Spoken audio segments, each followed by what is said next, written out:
Monsieur Montebourg, on ne vous présente plus, mais je le fais quand même. Vous êtes ancien ministre de l'économie, entrepreneur aujourd'hui. Vous avez fondé les équipes du Made in France. Vous allez nous expliquer qu'est-ce que ce Company Builder. C'est comme ça que vous présentez cette entreprise qui aide d'autres entreprises à se développer. Et vous avez plus particulièrement cofondé la Compagnie des Amandes. Et on va parler ensemble contractualisation, alignement d'intérêts entre l'amont et l'aval des filières. Mais avant ça, je voulais donner la parole à Vincent Marchal, qui est directeur Agri-Transition chez AXA Climate. Vincent, tu développes des études pour notamment des acteurs de l'agroalimentaire et les agro-industries, pour les aider à anticiper quel va être le climat et du coup à adapter leur filière d'approvisionnement. Et tu fais ça donc pour des acteurs de l'aval, mais tu accompagnes également des interprofessions, des acteurs plutôt de l'amont, des groupements de producteurs, pour les orienter, les aider à choisir les bonnes productions dans un contexte, on le sait, d'adaptation au changement climatique avec des aléas plus fréquents, une hausse de la température en moyenne, mais on va le voir, des conséquences aussi sur les précipitations qui peuvent être inégales de part et d'autre de la France. Tu vas nous présenter ça, quelques insights, on va dire, quelques projections climatiques avec toi. Effectivement, on fait de la modélisation, donc on accompagne les entreprises dans leur adaptation au changement climatique. Quand on parle d'adaptation au changement climatique, en fait, on parle de quoi? Et je voulais vous mettre quelques images, je pense, assez frappantes sur ce que c'est qu'aujourd'hui, en fait, le dérèglement climatique. Je ne sais pas s'il y a des producteurs de blé dans la salle. Non, monsieur me dit non. Ici, vous avez la courbe de la production de blé depuis une soixantaine d'années.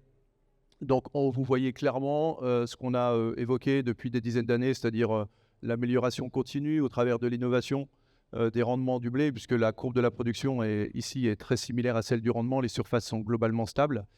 Ce qu'on voit depuis une dizaine d'années, c'est un resserrement quand même très concret, un effet accordéon, qui nous montre qu'on a des soubresauts quand même très importants et que le dérèglement climatique, si vous prenez ici le haut du pic et le bas du pic à droite, quand on a 16 millions de tonnes de différence, 16 millions de tonnes, c'est l'équivalent de la production en UK, une année normale.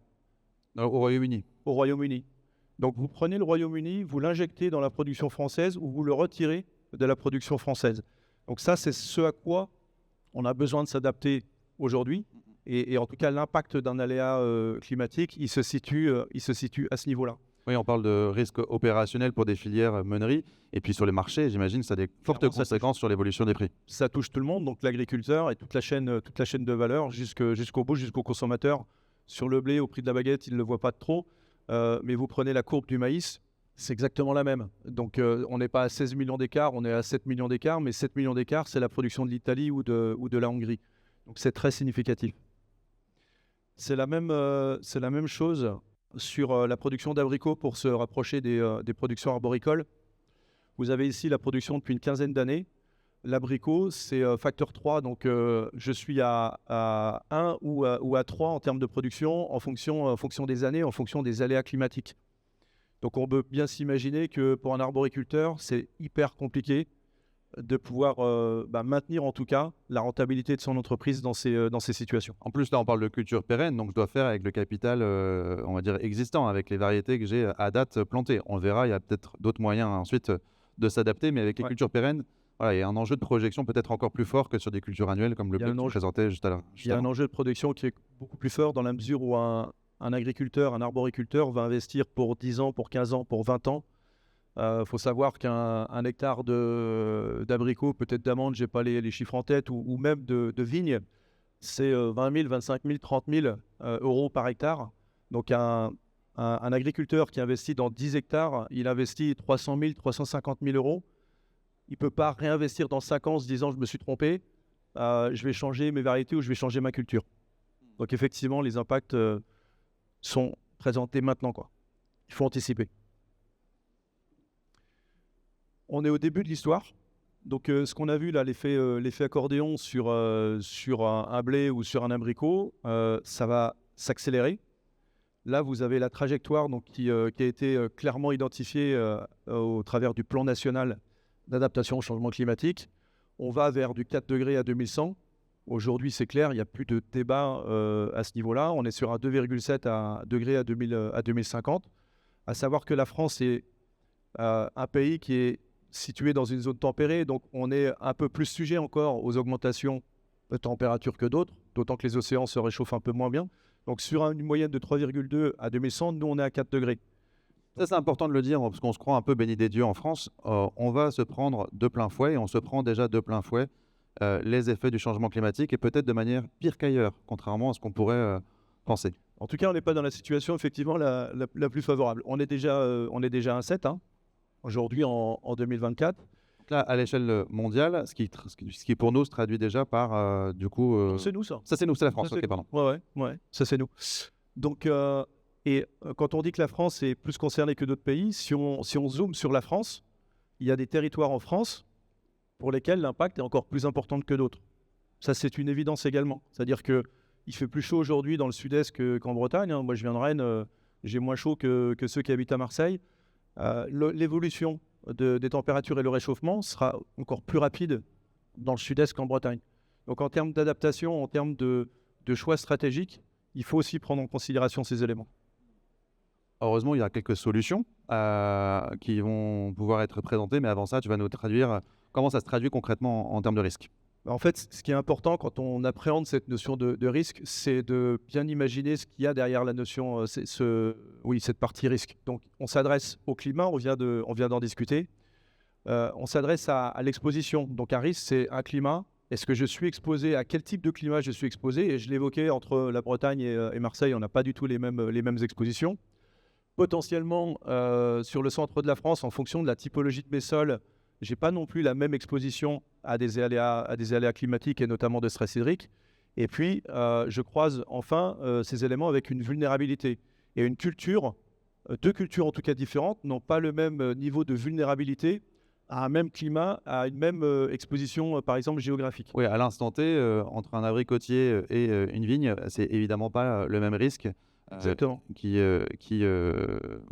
auquel doit faire face la culture. Et entre un maïs qui va faire son cycle principalement l'été et un colza qui va le faire principalement l'hiver et le printemps, le risque n'est pas le même, enfin la vulnérabilité n'est pas non plus du tout la même. De l'intérêt de bien connaître comment vont se répartir précipitations et températures à l'échelle de la France à l'avenir. Donc il faut rentrer territoire par territoire, il faut rentrer période par période, il faut identifier clairement à quoi je suis à risque. Et croiser climat et agronomie. Exactement. Donc, croiser climat et agronomie, je vous donne un exemple ici. Vous avez la carte avec l'évolution de ce qu'on appelle le besoin de vernalisation pour des cultures type arboricole, avec le nombre de jours inférieur à 7 degrés. Plus le nombre de jours, il y a des cultures comme la pomme, la poire, qui ont besoin d'un nombre de jours conséquent de froid. Donc, le fait d'avoir des augmentations de température l'hiver diminue le nombre de jours inférieur à 7 degrés. Donc après, la solution, elle est très simple. C'est soit j'ai des variétés et une génétique qui est capable de s'adapter à un nombre de jours de froid et donc de vernalisation qui diminue. Et donc, il y a beaucoup de travaux qui se mènent sur cette entrée-là depuis des années et des années. Donc là, ça fonctionne. Soit la variété, la génétique ne répond pas. J'ai besoin de changer de culture, de changer d'espèce. Et c'est pareil pour... donc là, tu parles de température. Là, on est sur le froid. Là, on est sur le chaud. Vous prenez les abricots, les pêches. Si on revient sur les grandes cultures, le maïs, sont des cultures qui supporteront mal un nombre de jours important au-delà de 35 degrés. Donc, vous avez ici donc à gauche, les cartes, ce qu'on appelle fréquence historique, c'est 85-2015, on va dire. Donc, c'est un passé récent. Et puis 2050. Et vous voyez comment ces vagues de chaleur vont se développer et donc questionner sur la pertinence ou le risque, en tout cas, pour des pêches, des abricots ou des maïs à continuer à être produits sous la forme actuelle dans les territoires qui sont en rouge. Ça ne veut pas forcément dire on arrête les abricots dans cette saison-là. On dit juste que voilà, il y a un enjeu d'adaptation de ces cultures et d'anticipation surtout de l'adaptation de ces cultures, parce que derrière, il y a des enjeux de filière, on en parlera juste après. Ouais, on a identifié des indicateurs qui sont à risque, pour lesquels la culture est vulnérable, on travaille dessus, complètement. D'autres projections ?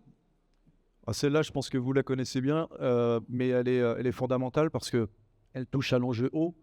Donc, vous avez ici l'évolution du bilan hydrique simplifié. Donc, c'est un bilan hydrique qui est fait sur une prairie, on va dire, assez classique.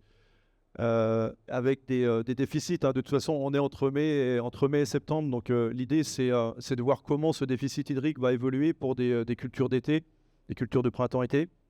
Donc, on est historiquement en négatif. On va être de plus en plus en négatif. Il y a des territoires en France qui vont perdre, ou en tout cas qui vont avoir un bilan hydrique dégradé de 150, 160, 180 mm encore, complémentaires. Donc, avec des impacts qui sont très, très forts, avec des enjeux sur l'eau et notamment l'irrigation qui sont fondamentaux. Et on en a beaucoup parlé hier sur comment repenser des unités de stockage de l'eau qui captent l'eau l'hiver pour pouvoir mieux la redistribuer l'été avec tous les enjeux de gouvernance territoriale que ça suppose.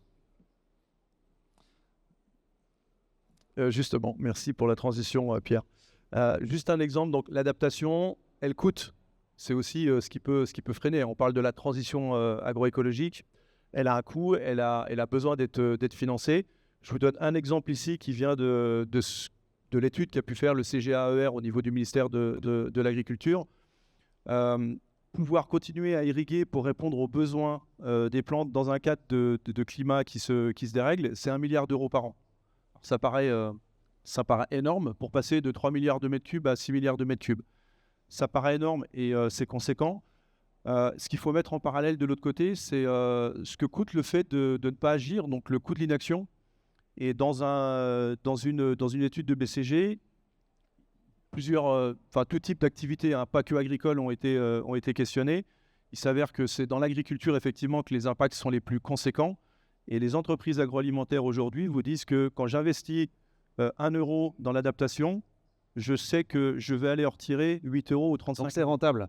Et je voulais revenir sur un point que tu as souligné. Tu as associé agroécologie et adaptation au changement climatique. C'est de plus en plus prégnant de voir comment l'agroécologie doit être repositionnée comme le levier d'adaptation et non plus seulement comme une injonction à mieux faire. Là, on se rend bien compte qu'il y a un alignement d'intérêts sur une attente peut-être sociétale et un enjeu opérationnel et économique pour les agriculteurs et leurs filières. Alors complètement, on parlait tout à l'heure d'adaptation génétique, d'adaptation autour de l'irrigation, qui sont des adaptations qu'on va estimer aujourd'hui partielles, c'est-à-dire qu'effectivement, c'est dans le courant de ce qu'on a fait depuis des dizaines d'années. C'est le prolongement, on va dire, de l'optimisation actuelle. Exactement.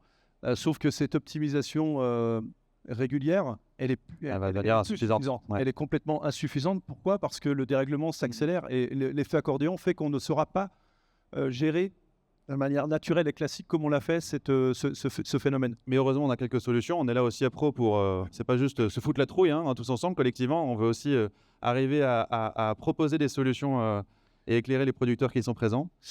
Les solutions, en fait, il n'y a rien d'évident. Ça ne se fait pas en un claquement de doigts. Ce qui est sûr, par contre, c'est que, à nouveau, donc, la partie génétique, la partie irrigation, elle ne sera pas suffisante. Il y a cette fameuse transition agroécologique qui est tournée beaucoup plus aujourd'hui autour du stockage du carbone, autour de la qualité des sols, on va dire sur ces aspects aussi environnementaux. Oui, mais qui, comme levier de résilience. C'est ça que j'entends de plus en plus, et pas seulement comme un enjeu de limitation des impacts de l'agriculture. Qui sera donc de plus en plus aussi un levier de résilience, et notamment pour gérer cette partie stress hydrique au travers de la qualité des sols. Dernier mot sur l'enjeu de filière, du coup, parce que c'est pas forcément tout seul l'agriculteur qui doit s'adapter, surtout si on imagine peut-être tirer parti de certaines nouvelles conditions, parce qu'il y a de nouvelles productions qui peuvent tirer parti de cette évolution du climat. Je pense à la patate douce, qui est un exemple assez emblématique. Aujourd'hui, jusqu'alors, c'est un peu confidentiel, on va dire, en termes de production, mais potentiellement, le territoire français peut devenir une terre à patates douces, mais encore faut-il qu'on ait les filières derrière pour les valoriser. Une filière, c'est long, je pense, à développer, donc il y a besoin d'un certain nombre d'années. Il y a 2 exemples. En tout cas, il y a une nécessité de diversification au niveau de l'agriculteur, de toute façon. Donc le producteur, lui, doit se diversifier. Donc quand il est en grande culture, il se diversifie au travers d'une rotation qui va s'allonger avec un certain nombre de cultures nouvelles qu'il n'a pas encore forcément appréhendées aujourd'hui, que la filière doit lui proposer de manière pérenne dans son système de production. Donc je vais en citer une, mais qui est beaucoup d'actualité aujourd'hui, c'est par exemple la caméline par rapport à des enjeux par exemple de biocarburants. Donc ça fait partie des cultures en tout cas qui peuvent s'intégrer dans des rotations. Il y en a plein d'autres, bien évidemment. En culture intermédiaire, en dérobé. Tout ce qui est en jeu autour de la production de protéines pour éviter d'être aussi dépendant qu'on l'est aujourd'hui du continent américain.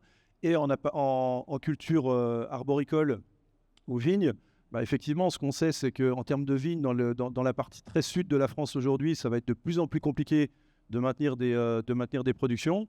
On l'a vu sur l'abricot, ça se casse la gueule certaines années. Donc, un pur producteur d'abricots va avoir besoin de se diversifier à minima, hein, au-delà de travailler les variétés, de se diversifier avec d'autres cultures. Donc, il y en a. Il y en a qui sont en tout cas en expérimentation aujourd'hui. Il y en a qui sont en train de se développer.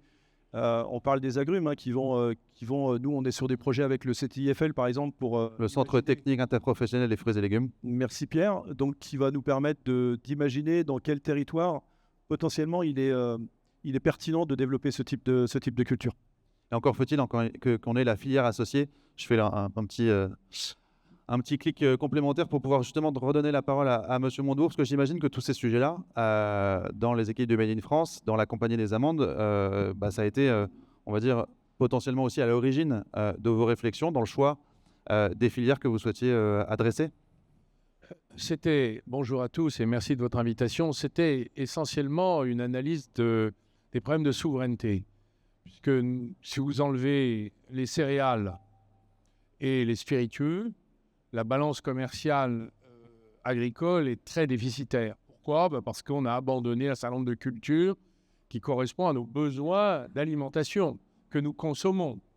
Et donc cette stratégie-là, quand on enlève finalement, et on voit que les deux sont menacés, vin spiritueux, vous voyez la crise viticole dans le sud-ouest, la question du blé, vous voyez de quelle manière aujourd'hui une redistribution des cartes avec l'arrivée, l'emblavement des millions d'hectares qui se préparent en Russie et à l'Est. Qui, eux, profiteront de ces évolutions climatiques. Qui viennent concurrencer et prendre des parts de marché. Donc ces questions-là sont posées depuis une vingtaine d'années.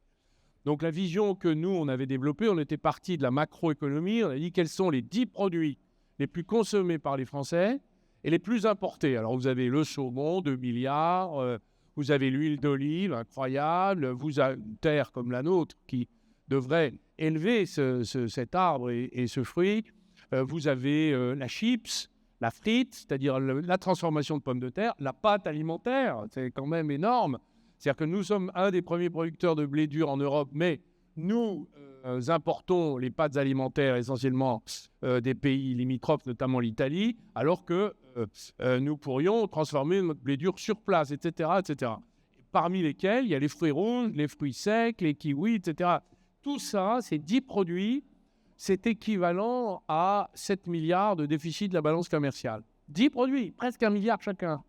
Donc on a fait le choix de partir de ce déficit-là pour dire mais quels sont les moyens de surmonter par de nouveaux modèles les problèmes économiques liés à la désaffection des agriculteurs qui ont abandonné ces cultures et qui ont conduit à des pertes de savoir-faire. Et ça dans un contexte de plus en plus risqué. Et donc c'est pour ça que vous développez des filières qui cherchent aussi à sécuriser certains de ces débouchés pour créer les conditions favorables à la production. On a créé la compagnie des amandes sur cette base-là. Les amandes, c'est un blockbuster du consommateur français. Nous consommons 45 000 tonnes par an. Nous en importions encore il y a quelques années, mais c'est pas loin encore d'être ça, 98%. Principalement de Californie, enfin j'ai ça en tête, mais ou d'autres pays. 80% de la production mondiale qui est issue d'une zone monoculturale industrielle qui s'appelle la Californie intérieure. Vous avez l'équivalent de 555 000 hectares, où d'ailleurs il y a de moins en moins d'eau, avec une monoculture dopée à l'intrant, avec des rendements démentiels, et qui inonde le monde entier sur cette culture-là. Jusqu'à quand, compte tenu des évolutions climatiques, on verra. C'est tout la relocalisation de l'amandier, qui est un arbre de la Méditerranée, c'est son berceau historique, c'est un arbre de Judée, de Syrie, de Provence, de Sicile, du Maghreb, est un choix, bien sûr, agronomique, mais surtout un choix économique. C'est-à-dire que consommer là où on produire ce qu'on consomme, ça a un sens dans le monde. Ça paraît logique. Et comment on s'assure de l'alignement de l'intérêt entre votre ambition, qui est aussi une ambition commerciale, enfin industrialo-commerciale, côté Compagnie des Amandes, et les producteurs agricoles qui, on l'a dit, peuvent être amenés à investir fortement, à prendre des risques dans un contexte qui, on l'a vu, sera caractérisé par plus d'aléas. Comment on partage ce risque dans une filière telle que celle de la Compagnie des Amandes? Alors, nous n'avons pas eu une stratégie de construction d'entreprise agricole.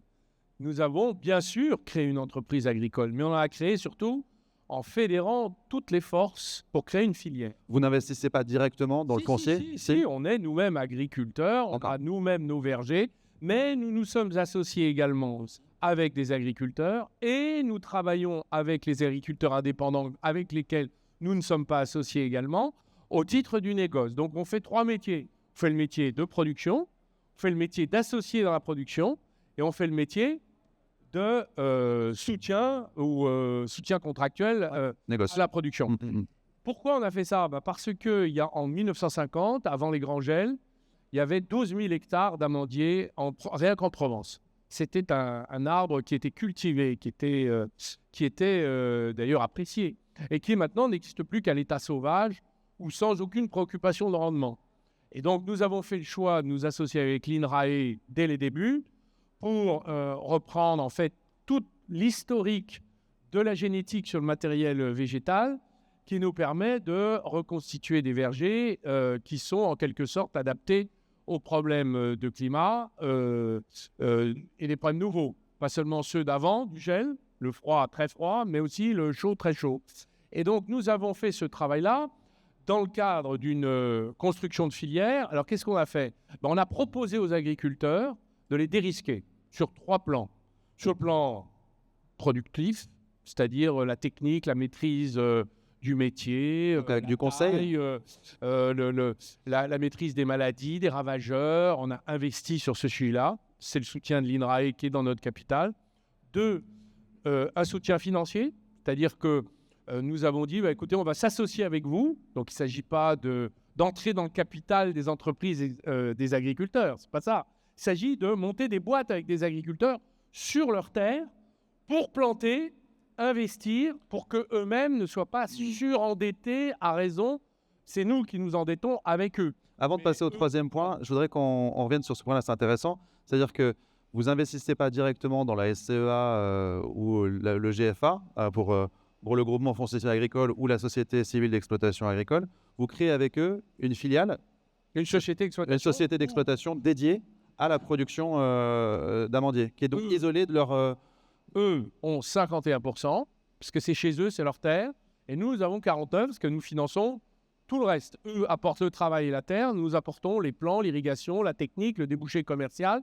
Donc cette alliance et cette association a permis à des agriculteurs, au début, ils nous disaient « vous êtes fous ».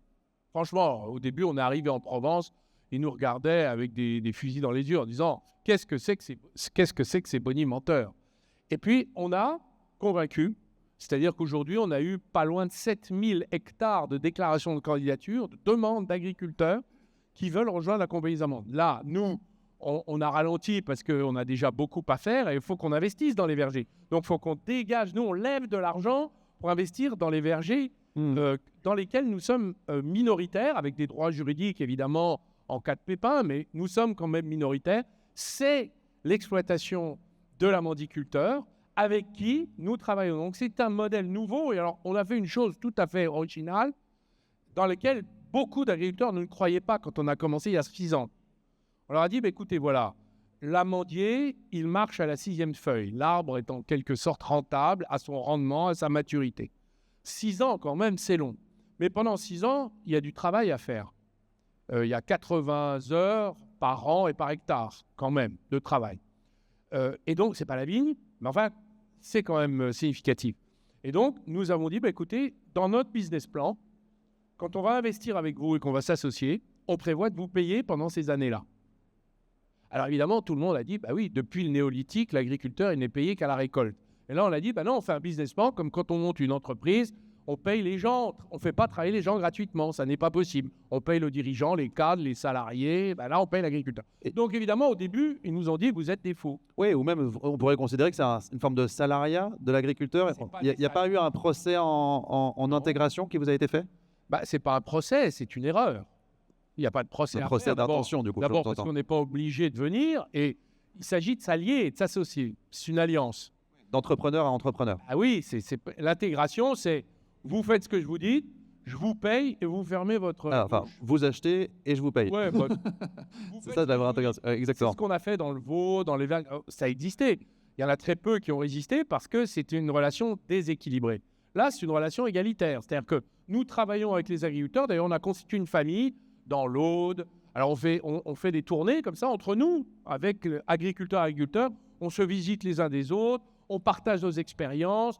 Comment vont vos arbres? Là, cette variété, ça ne marche pas très bien. Où en est l'INRA sur les nouvelles variétés? Qu'est-ce qui se passe sur les maladies? Attention aux champignons, etc. Ça fait combien d'agriculteurs aujourd'hui engagés? Écoutez, on est déjà plus d'une dizaine et vous avez, puisque nous avons en tout, en association, on est à près de 250 hectares en tout. Donc, et nous fédérons 300 hectares Oui, de ça, c'est en propre. producteurs Voilà. de producteurs Oui. indépendants de moins de 10 hectares parce que ça ne vaut pas la peine d'investir pour moins de 10 hectares. Donc, vous avez des producteurs qui disent « Mais moi, je me débrouille, je vais planter mes 2 hectares. » Je dis « Très bien. Mais qu'est-ce qu'ils vont faire de leurs amendes après ?» C'est là que nous apportons, le service technique. Vos amandiers, on peut vous aider à, d'accord. Et surtout, après, il faut qualifier les amendes pour les mettre sur le marché. Il faut les tracer, il faut les trier, il faut les stocker, il faut les décontaminer si elles le sont, etc. etc. Il faut les conditionner. Les conditionnés, ouais. Il faut les dérisquer par rapport aux demandes des distributeurs qui disent « Moi, je veux contrôler la quantité de métaux. » Oui, il y a tout un boulot de mise en marché, en fait. Et ça, l'outil n'existe pas en France. D'accord. Donc, tous les amandiculteurs vont faire casser en Espagne, d'ailleurs à leur risque et péril. Donc, on a décidé de construire l'outil de la filière. Donc, c'est il y aura une stratégie casserie. filière. Et cette casserie, elle existe déjà? Non, mais C'est en cours de, donc nous l'aurons à la fin de l'année. Enfin, j'ose dire enfin, parce que c'est l'outil par lequel nous pouvons relocaliser à la fois la première transformation et la production d'amandes. Donc, on parle bien de filières territorialisées à l'échelle de la France. Je voulais vous faire parler également des équipes. J'ai un Pardon. dernier point. Ah, pardon, je vous en prie. Le dernier point, il y avait un premier point, Oui. dérisquer l'agriculteur sur le financement, le dérisquer sur la technique, il faut le dérisquer sur le commerce. Qu'est-ce que fait un agriculteur avec ses amendes? À qui va-t-il les vendre? Donc tous les agriculteurs disent, bon, bah, il y a des coopératives pour le blé, des coopératives pour l'orge, il y a telle et telle chose. Mais qu'est-ce que moi, je vais faire de mes amendes? Donc nous avons construit cet outil qui permet de casser les amendes et de les qualifier pour les mettre sur le marché. Donc c'est un outil commercial qui permet de limiter le risque des agriculteurs. Pourquoi les agriculteurs ont adhéré à la compagnie des amendes? Et pourquoi nous avons la première coopérative du Midi de la France, s'appelle Arteris, qui est une des alliées d'Invivo d'ailleurs, dans notre capitale et qui a investi à nos côtés. 25 000 agriculteurs quand même. Hein. C'était important. Donc on est d'un très milliard d'euros de fiers chiffre d'avoir d'affaires. la coopération agricole avec nous. Donc ils sont dans le capital, on est ensemble. Pourquoi? Parce que nous avons construit une stratégie de diversification pour les agriculteurs qui arrachent la vigne, n'ont plus de main-d'œuvre pour leurs fruits qui ne sont pas secs mais frais, parce que la récolte est mécanisée de l'amande, donc évidemment, on arrive à résoudre un problème qui est la pénurie de main-d'œuvre. Et on a ainsi construit une stratégie qui permet à des agriculteurs de dire bah, je vais mettre 15 hectares, 30 hectares, 20 hectares, et donc d'être... Donc sans forcément se spécialiser à 100% sur la culture de l'amande. C'est pour eux un enjeu de diversification. Bah, la spécialisation, c'est la nôtre. Voilà. Donc nous, on la partage avec eux. Se spécialiser, je ne sais pas si c'est une bonne attitude. C'était le sens de ma question. On est loin de faire de la monoculture d'amandes en France. Ouais. Je rappelle qu'il n'y a que 2000 hectares plantés. En Espagne, il y en a 400 000. Aux États-Unis, 500 000, etc., etc. Et les Espagnols sont importateurs nets, alors que les Américains sont exportateurs nets très forts. Voilà. Je voulais vous faire parler aussi des équipes du Made in France, qui est un moyen aussi de dupliquer ce modèle que vous venez de nous présenter pour la Compagnie des Amandes. Quelques mots sur les équipes du Made in France. Est-ce que c'est un investisseur comme un autre? Nous, on n'est pas vraiment des investisseurs, parce qu'on est des créateurs d'entreprises et on va chercher. Alors, on met la mise de fonds, puis après, on va chercher les investisseurs qui, eux, font confiance dans notre équipe, dans notre vision, dans notre projet et dans ses développements. Donc, on a créé la Compagnie des Amandes. Je sais qu'il y a beaucoup de filières locales qui cherchent, qui d'ailleurs nous font venir, un peu comme vous le faites aujourd'hui, en disant, bon, expliquez-nous votre modèle, comment on pourrait faire nous. Je dis, voilà comment vous allez faire, comment vous pouvez faire. Donc, par exemple, il y a un endroit, la trufficulture, ils veulent faire exactement la même chose. Pourquoi? Parce que les investissements à l'hectare, c'est ce que disait M. Marchal, sont importants. Donc, un agriculteur seul ne peut pas le financer. C'est trop cher. C'est 25 000 € à l'hectare. Si vous mettez les arbres, les plants, le travail, l'irrigation, en admettant qu'il n'y ait pas... c'est une terre irriguée, mais enfin, il faut économiser l'eau. Donc, tout le système du goutte à goutte, ça coûte quand même un peu. Donc, c'est trop cher. Alors, certains agriculteurs peuvent le faire à petite échelle, mais à plus grande échelle, pour que ce soit intéressant, il faut évidemment aller chercher des fonds à l'extérieur et surtout ne pas endetter davantage l'agriculteur. C'est ça notre contribution à la limitation de son risque. C'est qu'on porte la dette, nous, quand il y en a besoin. Voilà.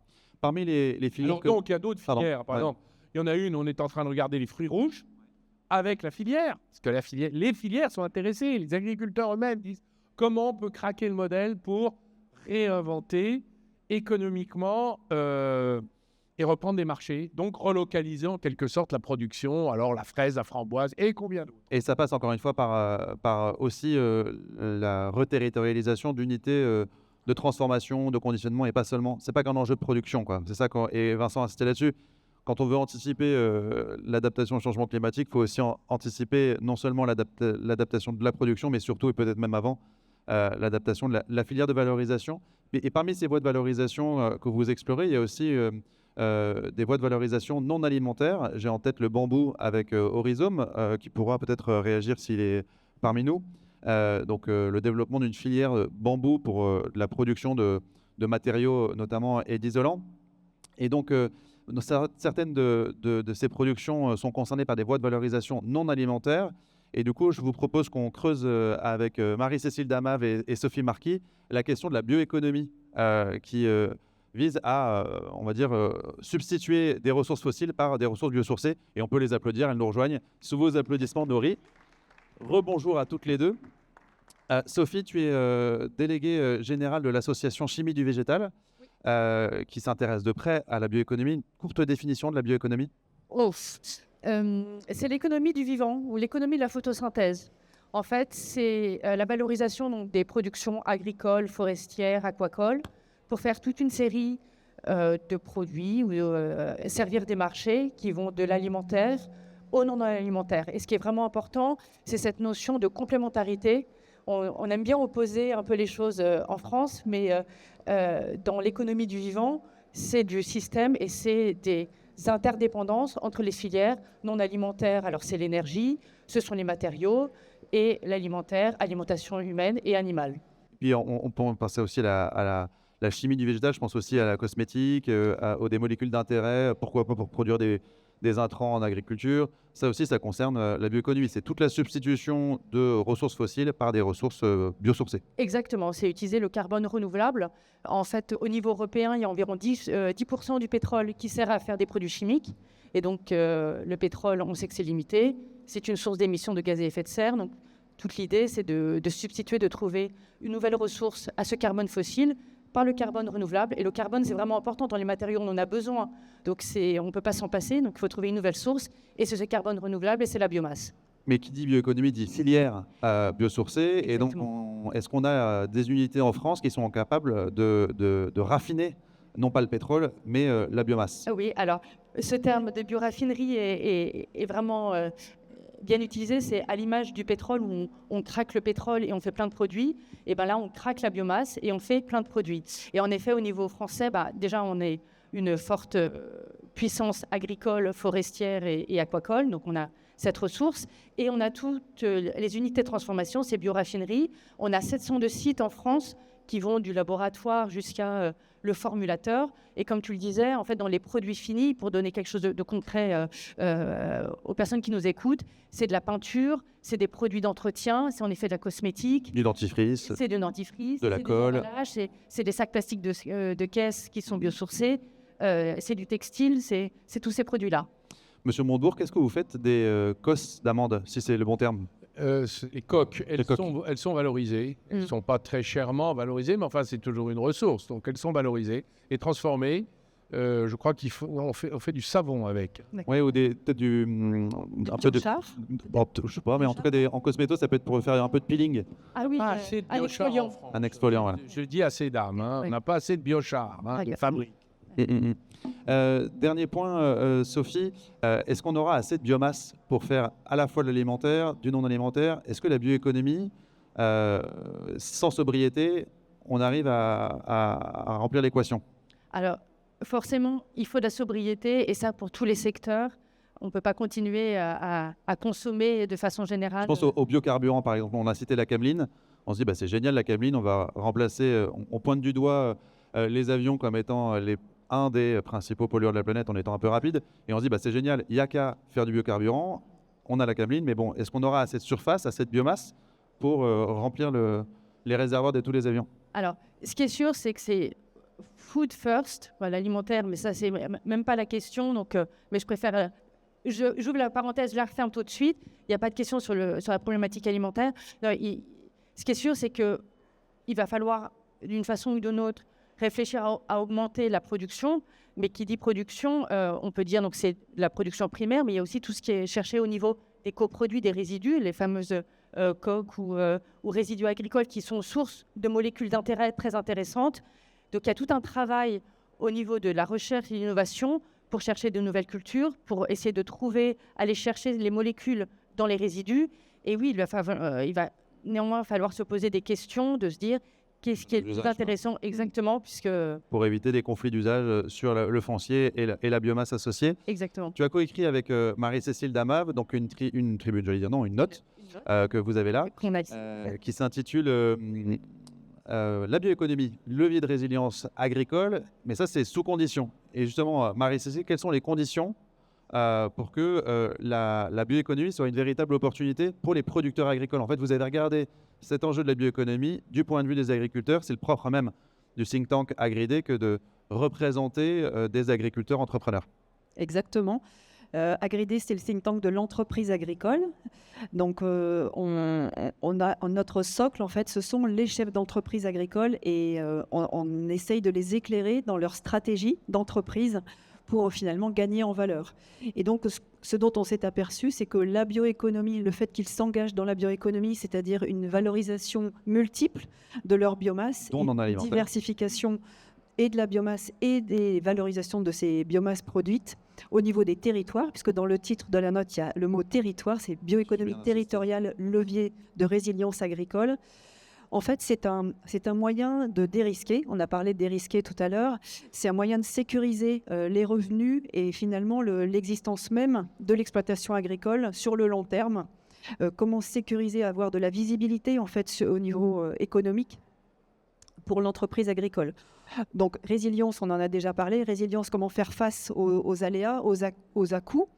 Et puis finalement, questionner son modèle et se réinventer finalement, et puis finalement durer sur le long terme. Avant que tu détailles les conditions pour que ça marche, je voudrais faire réagir Vincent sur, dans des travaux, est-ce que les enjeux de valorisation non alimentaire sont aussi questionnés? Est-ce que tu as des clients industriels qui viennent questionner Access Climate sur le développement de filières biosourcées? Et puis t'entendre également sur le terme de résilience qu'on entend parfois un peu à tort et à travers. Est-ce que c'est le bon terme, sans vouloir être taquin? C'est résilience, c'est robustesse. Quel est le bon terme pour qualifier cette stratégie de gestion des risques face à des aléas multiples? Déjà sur la première question par rapport à ce qui peut être fait en termes de non-alimentaire et les besoins, moi j'ai deux exemples précis. Donc, on parlait de la cameline tout à l'heure, mais il y a aussi tout ce qui touche en tout cas aux méthaniseurs. Ça me bien. Et toutes ces démarches en fait qui consistent à reconstruire des rotations qui intègrent justement ces productions non alimentaires, qui essayent de les intégrer de manière intelligente, c'est-à-dire non pas à la place d'eux, mais en sus dans la rotation. Tu veux dire une intégration, et on en parlera, je crois que c'est demain, il y a une conférence sur la méthanisation, faire en sorte par exemple que la méthanisation soit pensée aussi d'un point de vue agronomique et pas que pour une opportunité énergétique et donc économique. Clairement. Donc je pense que beaucoup j'imagine connaissent la coopérative Dijon Céréales, Alliance BFC dans l'Est de la France.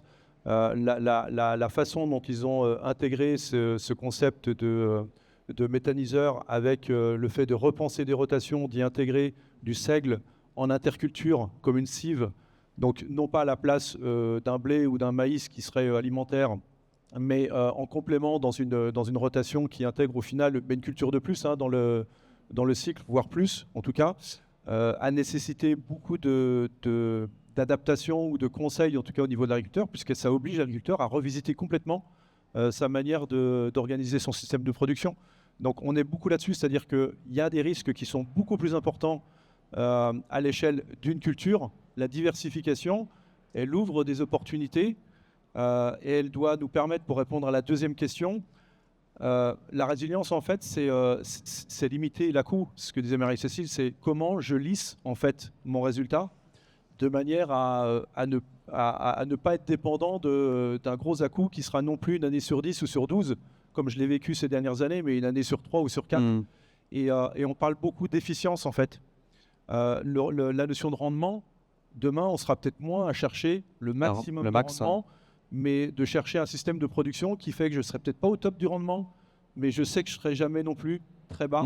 Et donc, je vais chercher ce couloir. Une forme d'optimum pluriannuel plutôt qu'un optimum annuel. Je m'inscrire en tout cas en termes de rentabilité. Marie-Cécile, il vient peut-être nous donner une des conditions aussi, c'est de penser cette diversification vers des voies non alimentaires sans forcément le déconnecter d'un point de vue agronomique des autres productions que j'ai à l'échelle de l'exploitation. Donc d'intégrer ça dans un raisonnement agronomique global.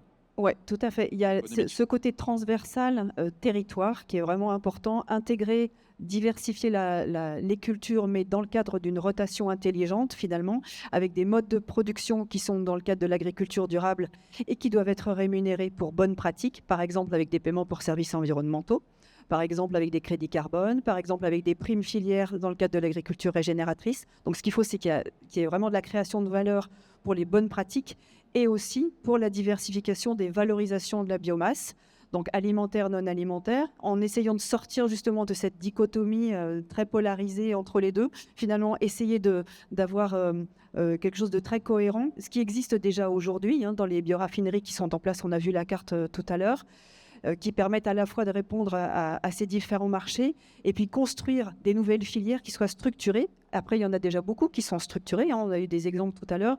On n'a pas parlé beaucoup du lin et du chanvre, qui sont des filières très structurées également, solides, avec des contrats. Les contrats, c'est vraiment quelque chose d'important pour construire, solidifier, dérisquer, donner de la visibilité aux agriculteurs qui s'engagent dans ces voies de transformation. Et puis, donc cette verticalité, horizontalité, voilà. Et puis l'accompagnement, l'agriculteur, il ne va pas partir tout seul dans une nouvelle filière. Il y va s'il est accompagné. En particulier, les coopératives agricoles sont très engagées dans ces voies de diversification. Elles mutualisent le risque, finalement. Le Secalia, le projet, la réalisation de Dijon Céréales est très intéressant. En fait, il faut comprendre qu'un méthaniseur, c'est une bioraffinerie. Les bioraffineries, c'est pas des grosses unités industrielles uniquement qu'on connaît avec les biocarburants aujourd'hui, mais Secalia, c'est une bioraffinerie. Les petits méthaniseurs à la ferme, ce sont aussi des avec un enjeu de compétences, parce que quand tu parles, je prends cet exemple des méthaniseurs, voilà, on bascule dans une dimension industrielle, et donc c'est d'autres compétences aussi, avec peut-être des ressources dédiées à allouer à ce type d'unité industrielle. Effectivement, nouvelles compétences, nouvelles manières de produire avec des partenaires différents. Ça veut dire être accompagné par des gens qui sont capables d'éclairer les agriculteurs. Donc, dans le groupe de travail en fait, qui est à l'origine de cette note qu'on sort tout juste aujourd'hui, il y avait les experts comptables étaient très présents parce qu'ils ont besoin justement, ces agriculteurs, d'être éclairés pour les différents scénarios possibles pour la résilience, notamment économique, de leur propre exploitation sur le long terme, et d'imaginer différentes voies qui puissent être source de valeur pour eux et qui puissent pérenniser leur exploitation et ensuite la transmettre à d'autres lorsqu'ils arrêteront leur métier.